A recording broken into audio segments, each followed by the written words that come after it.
السلام علیکم. میں ناگپور سے محسن رضا خان. حضرت میرا ایک چھوٹا سا سوال ہے. سوال یہ ہے کہ پاکستان کے ایک بدنام زمانہ ایک شخص ہے جس نے یہ نعرہ دیا ہے لوگوں کو کہ نہ میں سنی نہ میں وہابی، میں ہوں مسلم علمی کتابی. یہ نعرہ لگانا کہاں تک درست ہے؟ یہ نعرے کا حقیقی مطلب کیا ہے؟ کیا تاریخ اسلام میں ایسا نعرہ کسی نے لگایا ہے؟ برائے کرم آپ اس کا جواب دے کر شکریہ کا موقع عطا کیجیے.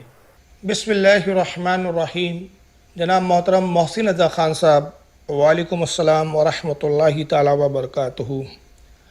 محترم، آپ نے ایک نعرے کے تعلق سے سوال پوچھا ہے جو ان دنوں پاکستان کی سرزمین سے بلند ہوا ہے، اور اکثر نوجوان جو ہے اس نعرے کو لگا رہے ہیں یا اس نعرے کا ذکر کر رہے ہیں.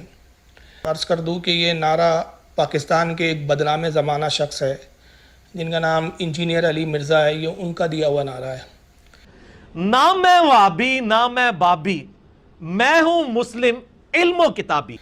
عام طور پہ لوگ یہ مرزا انجینئر کہنے کی بجائے مرزا پلمبر یعنی نل ساز، نل بنانے والا ان کو کہتے ہیں. میرا خیال میں مناسب تو یہ ہے کہ مرزا صغیر یا مرزا جونیئر کہا جائے. اب جو لوگ مرزا کبیر یعنی مرزا غلام احمد قادیانی کو اور اس کے افکار اور اس کے طریقہ کار کو جانتے ہیں تو وہ مرزا صغیر کے طریقہ کار اور مرزا صغیر کی حقیقت کو بھی بہتر طور پر سمجھ لیں گے. دیکھا جائے تو مرزا کبیر اور مرزا صغیر میں کچھ چیزیں ملتی جلتی بھی ہے. ایک تو یہ ہے کہ نام میں مناسبت ہے کہ دونوں ہی مرزا کے نام سے مشہور ہے. دوسرا یہ کہ مرزا کبیر یعنی غلام احمد قادیانی کو نبی کریم صلی اللہ تعالیٰ علیہ وسلم سے دشمنی تھی، اس لیے اس نے ختم نبوت کا انکار کر دیا اور خود ہی نبی ہونے کا دعویٰ جھوٹا کر بیٹھا. اور ان مرزا صغیر صاحب کو دیکھے یعنی مرزا علی صاحب کو، تو انہیں بزرگان دین سے بڑی سخت دشمنی ہے. اس لیے جناب ہمیشہ بزرگوں کی توہین و تذلیل کرتے رہتے ہیں. وہ مرزا کبیر تھا، اس نے بڑی جگہ ڈاکہ ڈالا یعنی ختم نبوت پر ہی ڈاکہ ڈال دیا، اور یہ مرزا صغیر ہے تو انہوں نے ناموس اولیاء اور عظمت اولیاء پر ڈاکہ ڈالا ہے. یہی وجہ ہے کہ اب مرزا صغیر صاحب نے بزرگوں کے مقابل اپنا ایک خود ساختہ نعرہ بھی ایجاد کر لیا ہے، اور نعرہ وہ ہے کہ نہ میں وہابی نہ میں بابی، میں ہوں مسلم علمی کتابی. اس لیے میرا خیال ہے کہ انجینئر مرزا کو مرزا پلمبر کہنے کی بجائے مرزا صغیر کہنا زیادہ مناسب ہے. لیکن چونکہ انجینئر مرزا اب لوگوں میں مرزا پلمبر کے نام نامی اسم گرامی سے زیادہ مشہور ہو چکے ہیں، لہٰذا میں بھی اب اسی نام سے موصوف کو خطاب کروں گا تاکہ سامعین سمجھ لیں کہ میرا مخاطب کون ہے. مرزا پلمبر صاحب کا جہاں تک معاملہ ہے تو یہ اپنی خود ستائی میں اور اپنے آپ کو اتنا بڑا یہ عالم، محدث، مفسر، مفکر، مدبر، متکلم سمجھتے ہیں کہ 1400 سالوں میں ان جیسا کوئی پیدا ہی نہیں ہوا ہے. میرے اس دعوے کی دلیل یہ ہے کہ مرزا پلمبر صاحب کی تنقیدوں سے علماء، صوفیاء، محدثین، ائمہ کرام، تابعین اعظام، صحابہ کرام، بلکہ خود نبی کریم صلی اللہ تعالیٰ علیہ وسلم تک کوئی نہیں بچا ہے. وہ تو شکر ہے کہ مرزا پلمبر کو اپنے انسان اور بندے ہونے کا اقرار ہے، ورنہ معاذ اللہ نعوذ باللہ شاید اس کے نزدیک اللہ تعالیٰ بھی تنقید سے بالا تر نہیں ہے. لا حول ولا قوۃ الا باللہ العلی العظیم. آپ لوگوں نے دیکھا بھی ہوگا کہ مسئلہ چاہے قرآن کا ہو، تفسیر کا ہو، حدیث کا ہو، فقہ کا ہو، تاریخ کا ہو، یا پھر سیاستی کا کوئی مسئلہ کیوں نہ ہو، مسئلہ چاہے کوئی بھی ہو، مرزا پلمبر صاحب خود ساختہ جج بن کر اپنے 10x20 کے حجرے میں اپنی جیوری کے ساتھ بیٹھ کر فیصلہ سنانے لگتے ہیں. اور عام طور پہ ان کے فیصلے یہ ہوتے ہیں کہ جی یہاں بریلوی صحیح ہے، دیوبندی صحیح نہیں ہے، جی اس مسئلے میں دیوبندی صحیح ہے اور بریلوی صحیح نہیں ہے، یہاں اہل حدیث صحیح ہے، یہاں دیوبندی اور بریلی غلط ہے، یہاں فلاں محدث صاحب سے غلطی ہو گئی ہے، یہاں فلاں امام نے غلطی کی ہے، یہاں فلاں مفسر غلط ہے، اس مسئلے میں فلاں امام نے خطا کی ہے، وغیرہ وغیرہ. میں مرزا پلمبر صاحب سے یہاں پوچھنا چاہتا ہوں کہ جناب پہلے یہ بتائیں کہ آپ کو یہ جج بنایا کس نے، آپ کو یہ منصب دیا کس نے آپ سے کہا کہ صحابہ کرام ہو یا ائمہ کرام ہو یا محدثین اعظام ہو، ان کے درمیان آپ تقابل کرنے لگے اور پھر فیصلہ سناتے رہے کہ کون کہاں صحیح ہے اور کون کہاں غلط ہے؟ یہ منصب آپ کو دیا کس نے؟ حالانکہ سچائی تو یہ ہے کہ مرزا پلمبر صاحب کے اپنے نظام میں اپنے آپ کو اتنا بڑا جج سمجھنے کے باوجود بھی پلمبر صاحب کی اتنی اوقات نہیں ہے کہ وہ اپنے ہی بیانوں میں جو کچھ کہتے ہیں، دوسروں کی بات چھوڑیے، دوسری کتابوں کے وہ کیا حوالے دیتے ہیں، کیا بات کرتے ہیں، وہ ایک الگ میٹر ہے. وہ جو اپنے بیانوں میں اپنی طرف سے جو کچھ بات کہتے ہیں یا جو تشریحات کرتے ہیں یا قرآن کی جو اپنی من معنی تفسیر کرتے ہیں یا وہ حدیث کی جو ہے اپنی رائے سے جو ہے وہ شرح بیان کرتے ہیں، غرض کہ وہ جو کچھ کہتے ہیں اسے ہی صحیح ثابت کرنے کے لیے جب کسی عالم اہل سنت کی طرف سے ان کو مناظرے کا چیلنج ہوتا ہے تو یہ کسی عالم اہل سنت کے سامنے بیٹھ کر مناظرہ کرنے کی بھی اوقات نہیں رکھتے۔ یہی وجہ ہے کہ اب موصوف کا حال اس دھوبی کے گدھے کی طرح ہو چکا ہے جو نہ گھر کا ہے نہ گھاٹ کا، یعنی سارے فرقوں نے جناب کو ریجیکٹ کر دیا ہے، کوئی بھی یہ ماننے کے لیے تیار نہیں کہ یہ بندہ ہمارے فرقے کا ہے۔ اب اس لیے با مجبوری اب موصوف نے خود ہی ایک نئے فرقے کی داغ بیل ڈالی ہے جس کا سلوگن اور نعرہ یہ بنایا ہے کہ نہ میں وہابی نہ میں بابی، میں ہوں مسلم علمی کتابی۔ اب آئیے ان کے اس نعرے پر کچھ روشنی ڈالتے ہیں جس کے متعلق آپ نے سوال بھی کیا ہے۔ تو عرض کروں کہ اول تو یہ نعرہ لفظی طور پر ہی غلط ہے، اور اس سے مرزا پلمبر صاحب کے مبلغ علم کا بھی پتہ چلتا ہے۔ پہلا یہ کہ اگر نعروں کے اس ہجوم میں انہیں اپنا کوئی نیا نعرہ بنانا ہی تھا تو نعرہ یوں ہونا چاہیے تھا کہ نہ میں ہوں قادیانی، نہ ہوں میں سنی، نہ شیعہ، نہ دیوبندی، نہ ہی ہوں میں وہابی، میں تو ہوں مسلم علمی کتابی۔ اس طرح کا نعرہ ہونا چاہیے تھا، کیونکہ ہم اپنی جماعت کو اہل سنت و جماعت کہتے ہیں اور خود اپنے آپ کو سنی کہتے ہیں، اور اپنے جو مخالفین ہیں یعنی ہمارے جو مخالفین فرقے ہیں جیسے شیعہ ہے، دیوبندی ہے، وہابی ہے، تو ان کو ہم شیعہ، دیوبندی، وہابی انہی ناموں سے منسوب کرتے ہیں۔ اسی طرح جو ہمارے مخالفین ہیں وہ ہمیں سنی کہتے ہیں، یا بعض لوگ چڑھ کر ہمیں بریلوی بول دیتے ہیں۔ تو موجودہ فرقے جو بھی ہیں اور جس قدر بھی جماعتیں ہیں یا فرقے ہیں، ان میں سے کوئی بھی جماعت بابی یا فرقہ بابی نام سے مشہور و معروف ہی نہیں ہے، اور نہ اس نام سے کسی فرقے کو نامزد کیا جاتا ہے۔ لہٰذا یہ بابی کہنا مرزا پلمبر صاحب کی انتہائی جہالت کا ثبوت ہے۔ دوسرا یہ کہ مرزا پلمبر صاحب کا یہ کہنا کہ نہ میں وہابی نہ میں بابی، تو سوال یہ پیدا ہوتا ہے کہ پھر شیعہ، دیوبندی، قادیانی یہ کہاں چلے گئے؟ مرزا پلمبر کے نعرے میں شیعہ، دیوبندی، قادیانی ان تین کا ذکر ہی نہیں ہے، نہ وہابی نہ بابی۔ تو بابی سے مراد انہوں نے بریلوی لے لی، اور وہابی سے مراد جو ہے وہ نام نہاد اہل حدیث غیر مقلدین ہے۔ تو پھر صاحب دیوبندی کہاں چلے گئے، شیعہ کہاں چلے گئے، قادیانی کہاں چلے گئے؟ ان کا تو ذکر ہی نہیں آیا۔ تو مرزا پلمبر صاحب دو فرقوں سے اظہار برات کرتے ہیں، تو ان کا یہ دو فرقوں سے اظہار برات کرنا یہ تو ظاہر کرتا ہے کہ وہ وہابی نہیں ہے اور بابی نہیں ہے، تو پھر وہ یقیناً یا تو دیوبندی ہے یا تقیہ و شیعہ ہے یا پھر قادیانیوں کے انتہائی کوئی چھپے ہوئے ایجنٹ ہے۔ ممکن ہے کہ مرزا پلمبر صاحب اس کا یہ جواب دیں کہ اصل میں موجودہ دور میں مسلمانوں میں دو بڑے فرقے مانے جاتے ہیں، ایک بریلوی جن کو میں نے بابی کے نام سے منظوم کیا ہے، اور دوسرا وہابی یعنی دیوبندی پلس غیر مقلدین نام نہاد اہل حدیث۔ تو اس لیے میں نے انہی دو فرقوں کا نام اپنے اس نعرے میں رکھا ہے، اور شیعہ قادیانی کا ذکر میں نے اسی لیے نہیں کیا کہ وہ قلیل ہے، قلت میں ہے۔ تو جواباً عرض ہے کہ چلیے ہم آپ کی یہ تعویل تسلیم کر لیتے ہیں، لیکن اس سلسلے میں مرزا پلمبر صاحب سے ہمارے بہت ہی سنجیدگی کے ساتھ 4 سوالات ہیں، اور میں مرزا پلمبر صاحب سے کہتا ہوں کہ ان سوالات کے جواب دینے کی آپ ذرا زحمت فرمائیں۔ میرا پہلا سوال یہ ہے کہ کیا اس طرح کا یا اس سے ملتا جلتا نعرہ صحابہ اکرام کے دور میں رائج تھا؟ کیا کسی ایک صحابی نے کبھی ایسا کوئی نعرہ لگایا؟ سوال سماعت فرمائے، کیا اس طرح کا نعرہ یا اس سے ملتا جلتا نعرہ صحابہ اکرام کے دور میں رائج تھا، یا کسی ایک صحابی نے بھی کبھی ایسا کوئی نعرہ لگایا؟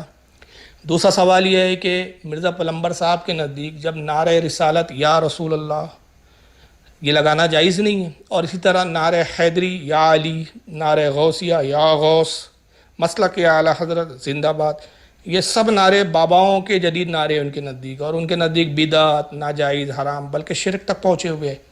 تو نہ میں وہابی نہ میں بابی، میں ہوں مسلم علمی کتابی، ان کا یہ جدید اپنا ایجاد کردہ خود ساختہ نعرہ کیا دین میں اضافہ، بدعت، ناجائز اور حرام کے زمرے میں نہیں ہے؟ اور اگر نہیں ہے تو کیوں نہیں ہے؟ تیسرا سوال یہ ہے کہ مرزا پلمبر صاحب ہمیں یہ بتائیں کہ نبی کریم صلی اللہ تعالیٰ علیہ وسلم کے ظاہری زمانے میں اور پھر دور خلفائے راشدین اور پھر دور صحابہ اکرام میں وہ کون کون سی کتابیں تھیں جنہیں پڑھ کر اور عمل کر کے صحابہ اکرام مسلم علمی کتابی کہلاتے تھے؟ آپ کے نعرے کا ایک ٹکڑا ہے نا، میں ہوں مسلم علمی کتابی، تو بتائیں کہ رسول اللہ کے زمانے میں، دور خلفائے راشدین میں، دور صحابہ اکرام میں وہ کون کون سی کتابیں تھیں جنہیں پڑھ کر اور ان پر عمل کر کے صحابہ اکرام مسلم علمی کتابی کہلاتے تھے؟ کیا صحابہ اکرام و تابعین اعظام سنی، دیوبندی، وہابی کی متفقہ کتابیں بخاری، مسلم، ابو داؤد، ترمذی، ابن ماجہ، نسائی یہ سب پڑھ کر مسلم کتابی بنے تھے؟ یا اہل تشیع کی مسلمہ جو کتابیں ہیں جیسے نہج البلاغہ، اصول کافی، من لا یدرح الفقی، الاستفسار، تہذیب الکمال وغیرہ، یہ کتب پڑھ کر کیا وہ مسلم علمی کتابی بنے تھے؟ آخر وہ کون سی کتابیں تھیں جس پر عمل کر کے اور جس کو پڑھ کر صحابہ اکرام علمی کتابی ہوئے تھے؟ تو ظاہر ہے کہ صحابہ اکرام و تابعین اسلام کے دور ظاہری میں سب کتابیں تھیں ہی نہیں. ان کتابوں کو پڑھنا تو دور، انہوں نے ان کتابوں کی شکلیں تک نہیں دیکھی تھی، لہٰذا ان کا ان کتابوں کو پڑھ کر مسلم علمی کتابی بننے کا تو سوال ہی پیدا نہیں ہوتا. تو پھر مرزا پلمبر صاحب کے اس تچھ نعرے کے مطابق صحابہ اکرام اور تابعین اعظام معاذ اللہ مسلم علمی کتابی قرار نہیں پاتے ہیں. استغفر اللہ ربی. اور جب مرزا پلمبر کے اس خود ساختہ اصول کے مطابق صحابہ و تابعین اکرام علمی کتابی مسلم نہ بن سکے، یعنی ان کے اس نعرے کے تحت کہ بھئی علمی کتابی جو بنو تبھی آپ مسلم ہیں، تو ان کے اس اصول کے تحت صحابہ اکرام اور تابعین اکرام علمی کتابی مسلم نہ بن سکے، تو 1400 سال کے بعد 10 بائی 10 کے حجرہ جہالت میں اپنے 10-15 خوشامد پسند لوگوں کو جو جناب کی ہر جہالت پر واہ استاد واہ اس طرح کی صدائیں لگاتے رہتے ہیں، انہیں اپنے ہمراہ بٹھا کر بڑبڑانے والا مرزا پلمبر کیسے علمی کتابی مسلم ہو سکتا ہے؟ اچھا، یہاں ایک بات اور بھی قابل غور ہے، اور وہ یہ کہ عموماً لفظ کتابی جب کہا جاتا ہے تو اس سے مراد یہود و نصارہ کو لیا جاتا ہے. لفظ کتابی جب استعمال ہوتا ہے نا تو اس سے کیا مراد ہوتی ہے؟ یہود و نصارہ، یعنی یہودی اور عیسائی، جیسا کہ قرآن کریم اور احادیث پاک میں بھی یہود و نصارہ کو اہل کتاب یا کتابی کہہ کر ہی مخاطب کیا گیا ہے. تو مرزا پلمبر صاحب کا اپنے آپ کو کتابی کہنا گویا اپنے آپ کو یہودی یا عیسائی بتانا ہے. اس سلسلے میں آپ مرزا پلمبر صاحب کی ایک اور جہالت یہ ملاحظہ فرما لیں کہ جناب اپنی ہر تقریر میں بزرگوں کو بابے کہہ کر لعن طعن کرتے ہیں، بابے کہہ کر مذاق اڑاتے ہیں، خوب ان پر لعن طعن کرتے ہیں، ہنستے ہیں، اور پھر بڑے جھوم جھوم کر کہتے ہیں کہ نہ میں وہابی، نہ میں بابی، میں ہوں مسلم علمی کتابی. لیکن ان جاہل زمانوں کو اتنی بھی عقل نہیں کہ جن کتابوں کی بنیاد پر تم اپنے آپ کو علمی کتابی کہہ رہے ہو، یا جن کتابوں پر تمہارا اعتماد ہے، وہ بھی تو کسی نہ کسی بابے کی ہی کتاب ہے، کسی نہ کسی بابے نے ہی لکھی ہے نا. اب چاہے وہ بابے وہ ہوں جنہیں بریلوی مانتے ہیں یا دیوبندی مانتے ہیں، وہابی مانتے ہیں یا اہل تشیع مانتے ہیں، کسی بھی وہ جماعت کے ماننے کے مطلب بابے ہو یا کسی بھی جماعت کے لوگ ان بابے کو مانتے ہیں، تو آخر کتابیں تو بابوں کی ہی ہے نا. اب یہ جن کتابوں کی بنیاد پر کتابی بنے بیٹھے ہیں وہ کوئی آسمان سے نازل ہوئی کتابیں تو نہیں ہیں کہ جنہیں جبریل علیہ السلام ان کے پاس ڈائریکٹ لائے ہیں پلمبر صاحب کے پاس اور کہا لیجئے مرزا پلمبر صاحب، یہ ہے وہ کتابیں جنہیں ہم صرف آپ کو دے رہے ہیں، اس لیے کہ اس زمانے میں کوئی وہابی بنا ہوا ہے، کوئی شیعہ بنا ہوا ہے، کوئی بابی بنا ہوا ہے، آپ ان کتابوں کو رکھیے اور تنہا آپ ہی کتابی بن جائیے. خیر، یہ ایک الگ بحث کا موضوع ہے. فی الحال تو میں یہ کہنا چاہتا ہوں کہ اگر مرزا پلمبر صاحب اتنے ہی مسلم علمی کتابی ہیں، یہ جملہ میں چاہوں گا کہ وہ لوگ ذرا توجہ سے سنیں جو پلمبر صاحب سے حسن ظن رکھتے ہیں یا ان کے معتقد بنے ہوئے ہیں. تو میں کہتا ہوں کہ اگر واقعی جو آپ کے پلمبر صاحب ہیں اتنے ہی مسلم علمی کتابی ہے جیسا کہ ان کے اکثر مقلدین کو اس سلسلے میں خوش فہمی بھی ہے، تو پھر ان کے ان اندھے مقلدوں کو یہ سمجھ لینا چاہیے کہ جو شخص حقیقتاً علمی کتابی ہوتا ہے وہ کبھی مناظرے سے ڈرتا نہیں، کیونکہ جب اس کے پاس علم بھی ہے اور کتاب بھی ہے تو پھر مناظرے سے ڈر کس بات کا بھائی؟ مناظرے کے لیے دو ہی چیزیں چاہیے، پہلی چیز علم اور کتابیں. تو یہی دو چیزیں جب آپ کے پاس ہے تو پھر آپ مناظرے سے کیوں ڈرتے ہیں؟ حال تو یہ ہے کہ ان کے اپنے ملک پاکستان میں اہل سنت کے کئی علماء نے مرزا پلمبر صاحب کو مناظرے کا چیلنج کیا ہوا ہے.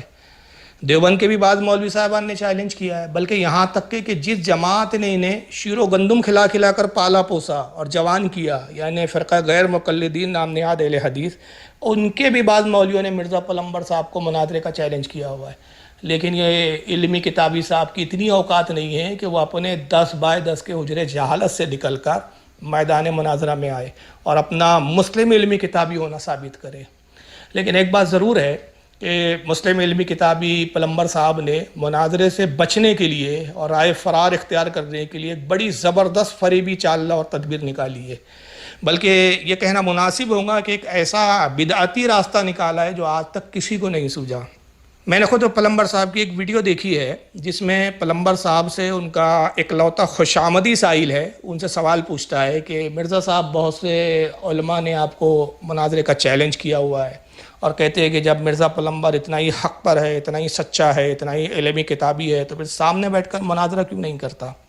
اس کے جواب میں علمی کتابی جو پلمبر صاحب ہے وہ فرماتے ہیں کہ دیکھو بھائی، ایسا ہے کہ ان مولویوں نے خود آپس میں ایک دوسرے کو کافر قرار دے رکھا ہے۔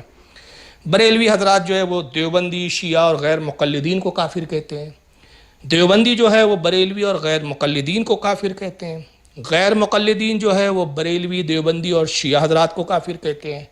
تو آپ ان سے کہیں کہ پہلے تم سب آپس میں میچ کھیل لو، جو جیت کر فائنل میں آئے گا میرا اس سے مناظرہ کرواؤ۔ اندازہ لگائیے، یہ ہے علمی کتابی صاحب کا مکر عظیم، اور یہ ہے اصول مناظرہ کے سلسلے میں پلمبر صاحب کی ایک نئی بدعت جو انہوں نے ایجاد کی ہے، جو اچھوں کو نہیں سوجی۔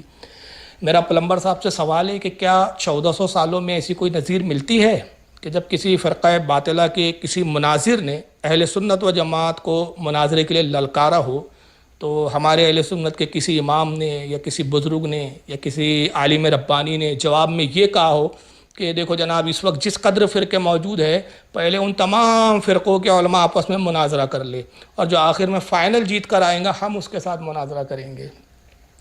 کیا مرزا پلمبر صاحب کو نہیں معلوم کہ نجران کے عیسائیوں نے سید الانبیاء، نبی آخر الزماں صلی اللہ تعالیٰ علیہ وسلم کو حضرت عیسیٰ علیہ السلام کے اللہ کا بیٹا ہونے پر مناظرے کا چیلنج کیا تھا؟ اس وقت نبی پاک صلی اللہ تعالیٰ علیہ وسلم نے تو یہ نہیں فرمایا تھا کہ اے نجران کے پادریوں، جاؤ پہلے یہودیوں سے مناظرہ کرو، جاؤ پہلے مجوسیوں سے مناظرہ کرو، آخر وہ بھی تو حضرت عیسیٰ علیہ السلام کو خدا کا بیٹا نہیں مانتے، پہلے تم آپس میں مناظرہ کر لو، اور تم میں سے جو فائنل جیت جائیں گا پھر اس سے میں مناظرہ کروں گا، کیونکہ میں تو نبی ہوں۔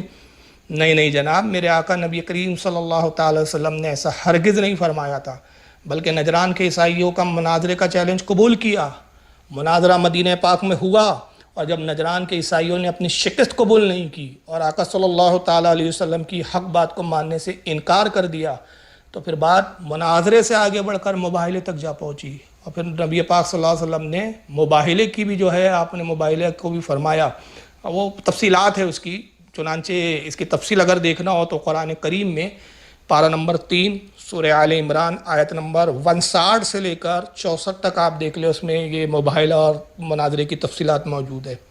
تو اندازہ لگائیے کہ یہ ہے علمی کتابی صاحب جو اپنی جہالات، اپنے جھوٹ کو چھپانے کے لیے کس قدر مکر سے کام لیتے ہیں۔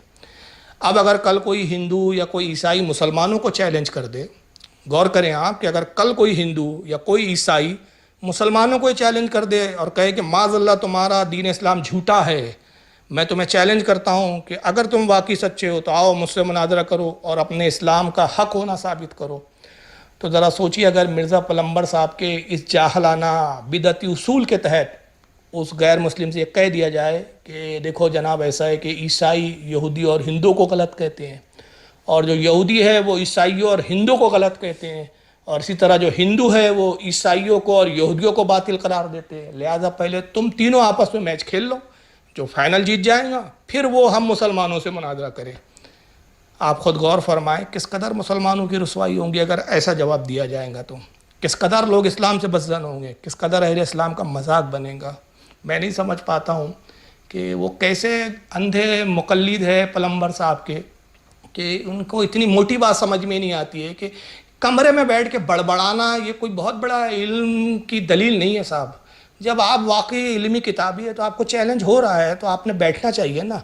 ظاہر سی بات ہے کہ ایک شخص کمپیوٹر چلا رہا ہے اور ایسے لوگوں کے درمیان کمپیوٹر آپریٹ کر رہا ہے کہ جو کمپیوٹر جانتے ہی نہیں، تو وہ تو سمجھیں گے کہ بہت بڑے صاحب آپ کمپیوٹر کے ماہر ہیں، مگر جب ایک کمپیوٹر کا واقعی ایک ماہر آپریٹر سامنے ہو اور وہ چیلنج کرے کہ تجھے کمپیوٹر ٹھیک سے چلانا ہی نہیں آتا، تو جو کمپیوٹر کی جو کمانڈز دیتا ہے یا جو جس طرح سے تو بٹنیں دباتا ہے وہ بالکل غلط ہے، اور اگر تو صحیح ہے تو میرے ساتھ بیٹھ جا۔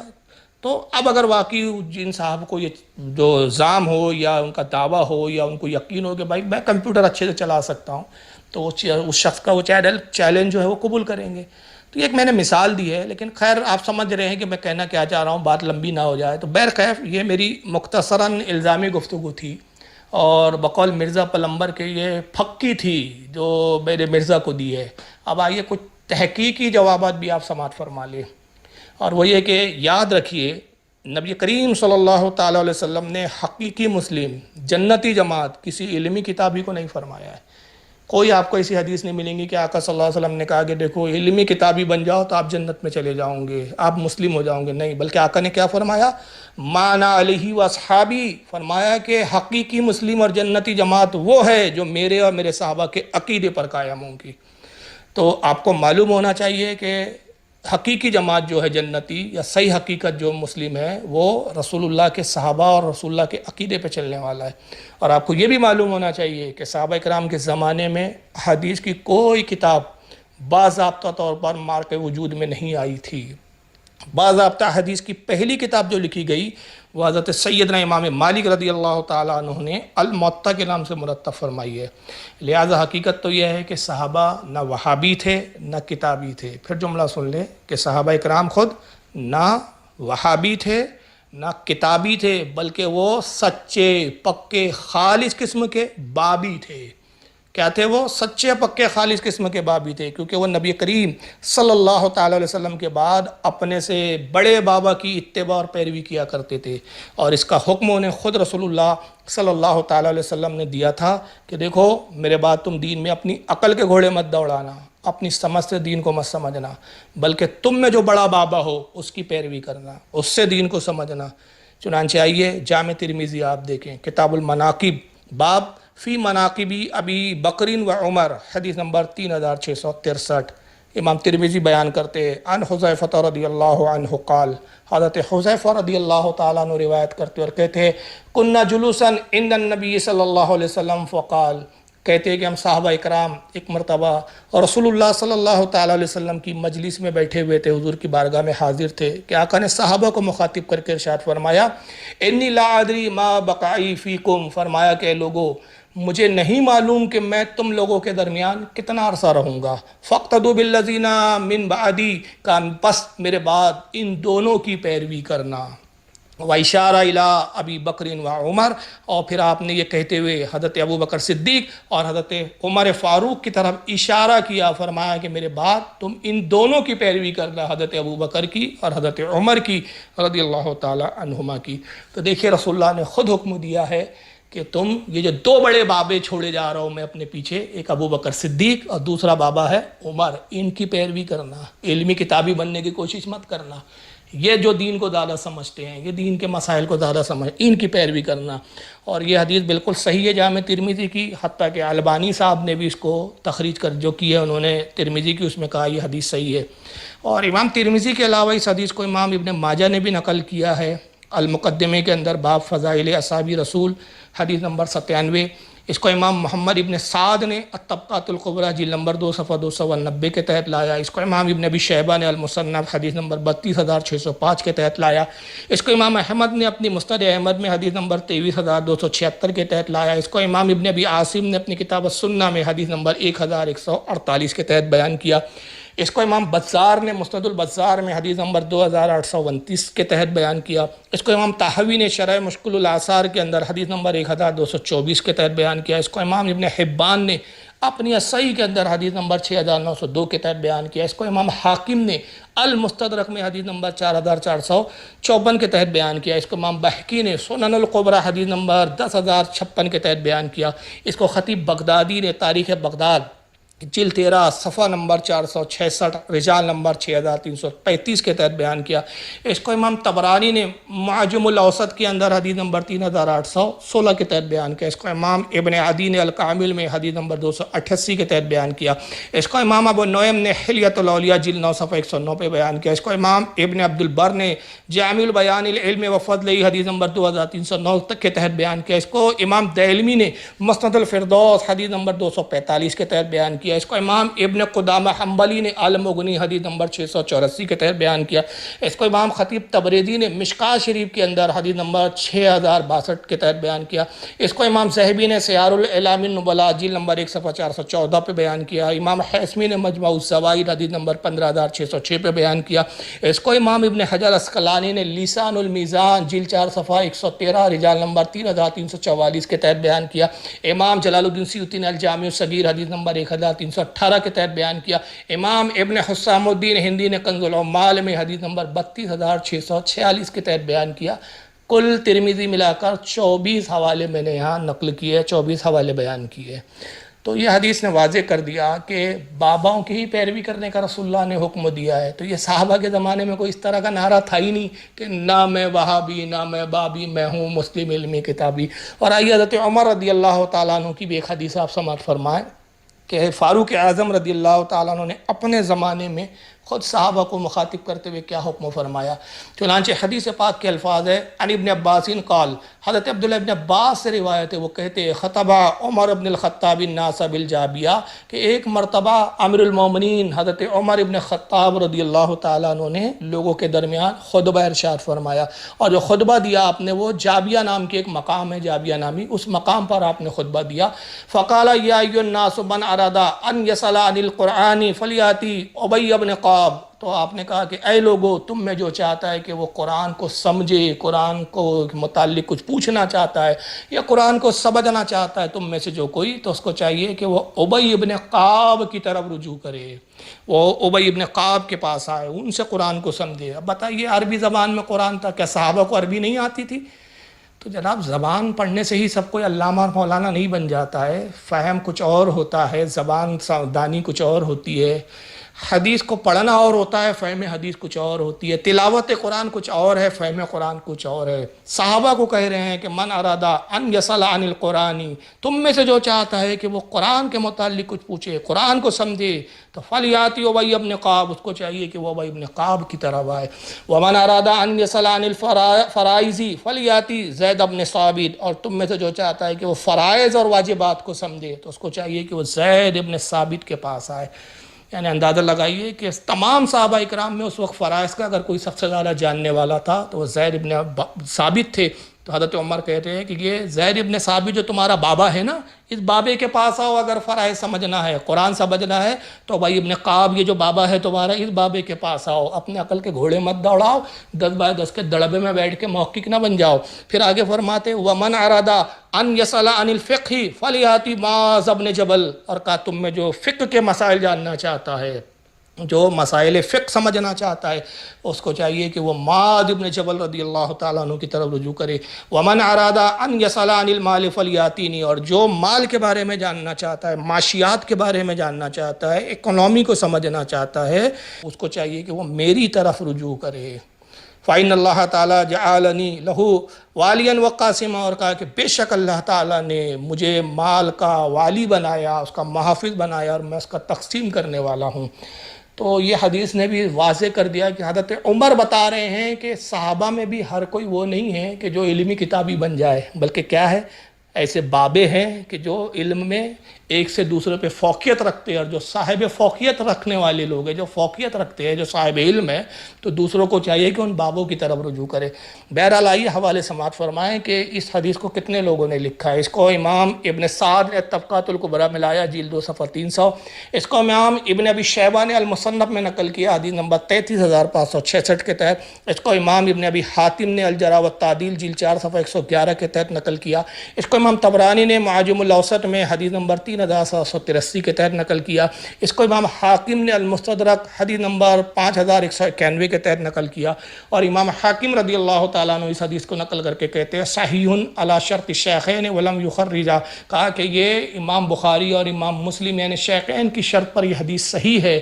اور یہ الگ بات ہے کہ امام بخاری اور امام مسلم نے اس کو حالانکہ اس کا تخریج نہیں کی، اس کو نہیں لکھا. اس کو امام بہقی نے بھی سنن الکبریٰ میں لایا حدیث نمبر 12190 کے تحت.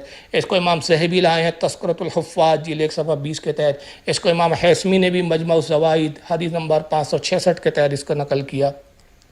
تو سامعین، آپ نے دیکھا کہ مرزا پلمبر صاحب کا یہ نعرہ کس قدر بیہودہ ہے.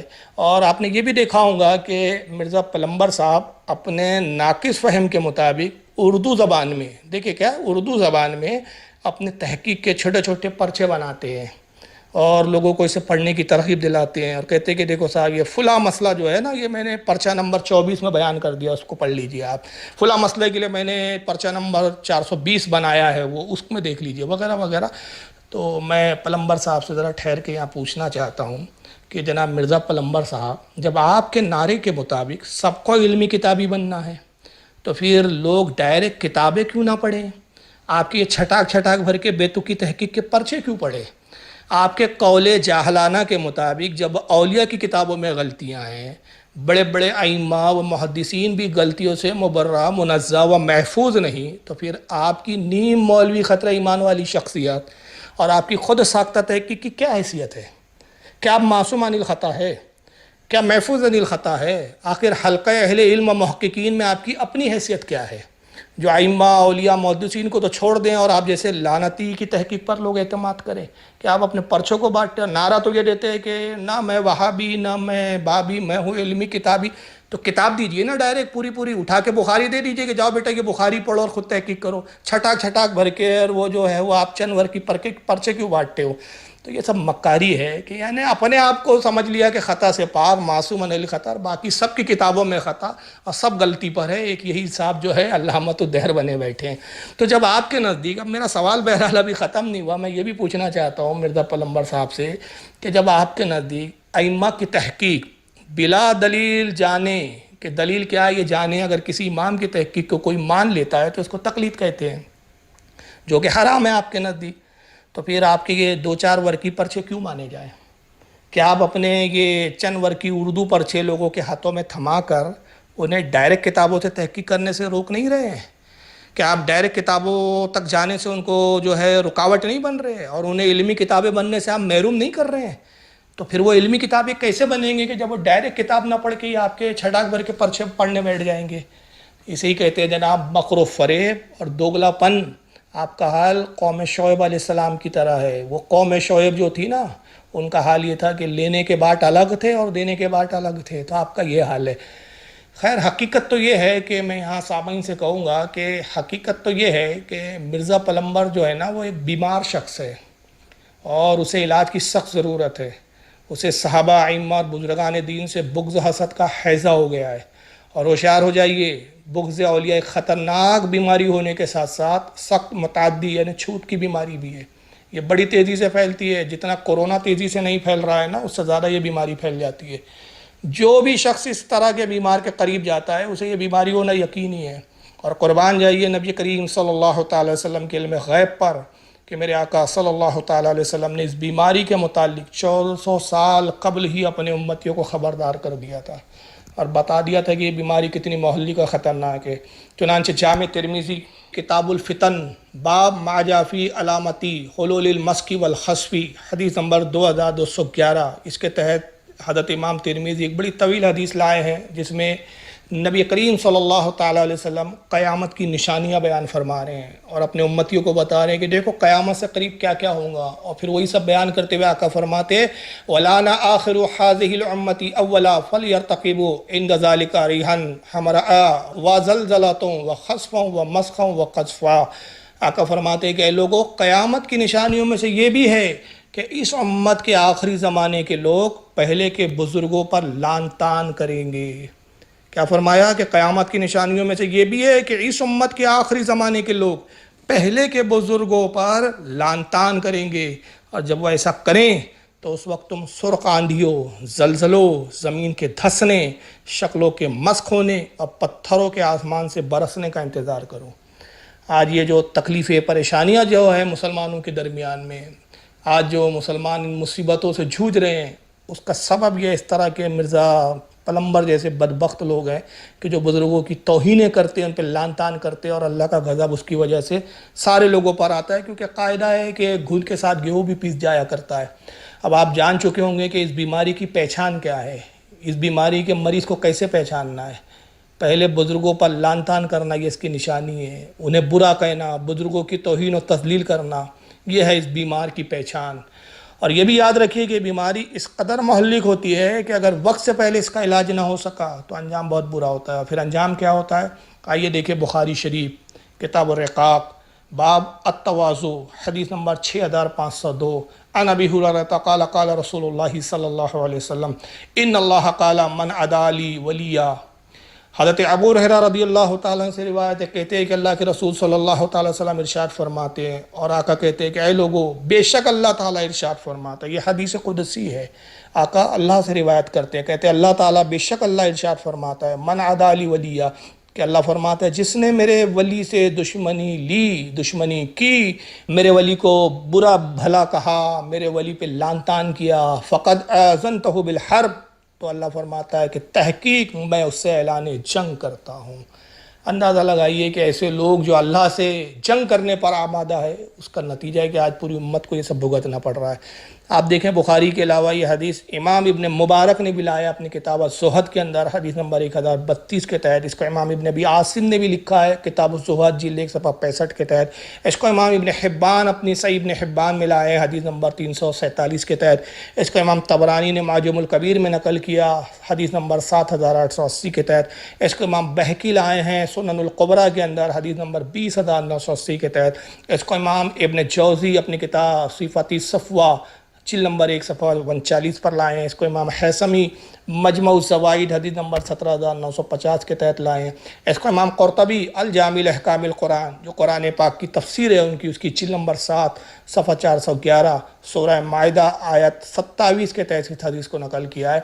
آخری میں ایک اہم بات کہتے ہوئے میں رخصت ہوتا ہوں، اور وہ یہ کہ اس آڈیو کے یوٹیوب پر اپلوڈ ہوتے ہی مرزا پلمبر صاحب کے اکثر اندھے مقلدین کامنٹس میں یقیناً مجھے گالیاں سے نوازیں گے، یقیناً مجھے وہ گالیاں دیں گے، لیکن میں انہیں کہتا ہوں کہ پلمبر صاحب کے اندھے مقلدو، ایک بار اس بات پر ضرور غور کر لو کہ جب تمہارا آقا مرزا پلمبر بڑے بڑے عظیم المرتبت ائمہ اولیاء علماء پر تنقیدیں کرتا ہے تو تم اپنی کم علمی کے سبب اسے اظہار علم کہتے ہو، حق کی ترجمانی بتاتے ہو، دین کی خدمت سمجھتے ہو، اور یہ کہتے ہو کہ ہمارے آقا نے کتابوں سے تحقیق پیش کی ہے۔ کسی شخصیت کو مت مانو، کسی امام کی تقلید مت کرو، نہ میں وہابی نہ میں بابی، میں ہوں مسلم علمی کتابی۔ لیکن جب کوئی تمہارے آقا پر تنقید کرتا ہے اور اس کی جہالت تس تس بام کرتا ہے تو تم تل ملا اٹھتے ہو، گالیاں دینے لگتے ہو، توہین پر اتر آتے ہو۔ لہٰذا مرزا پلمبر صاحب کے ان بھکتوں سے گزارش ہے کہ برائے مہربانی وہ تل ملائے نہیں، ناراض نہ ہو، اور غصے کو تو قطعاً اپنے قریب پھٹکنے بھی نہ دے، کیونکہ جب تمہیں اپنے آقا مرزا پلمبر کی زبانی بڑے بڑے صحابہ، ائمہ، اولیاء، علماء پر تنقید کرنا اچھا لگتا ہے تو مرزا پلمبر پر بھی تنقید سننے کا حوصلہ پیدا کیجئے۔ اب صرف یہ کہنے سے کام نہیں چلے گا کہ نہ میں وہابی نہ میں بابی، میں ہوں مسلم علمی کتابی۔ اگر واقعی مسلم علمی کتابی ہو تو پھر مرزا پلمبر کی ہر بکواس پر ایمان مت لاؤ، اس کی اندھی تقلید مت کرو، اور ان علماء اہل سنت کو بھی سن لیا کرو جو مرزا کی علمی خیانت اور اس کی جہالت کو واضح کرتے ہیں۔ یاد رکھو تمہارا آقا مرزا پلمبر کوئی معصوم عن الخطا نہیں، بلکہ وہ سراپا خطا ہی خطا ہے، اور فتنہ ہی فتنہ ہے، والفتنۃ اشد من القتل۔ اس ساری گفتگو کے بعد بھی اگر کسی کو میری بات سمجھ میں نہ آئے تو پھر اس کی اپنی مرضی، میری صحت پر اس سے کوئی فرق نہیں پڑتا۔ والسلام علی من اتبع الہدی۔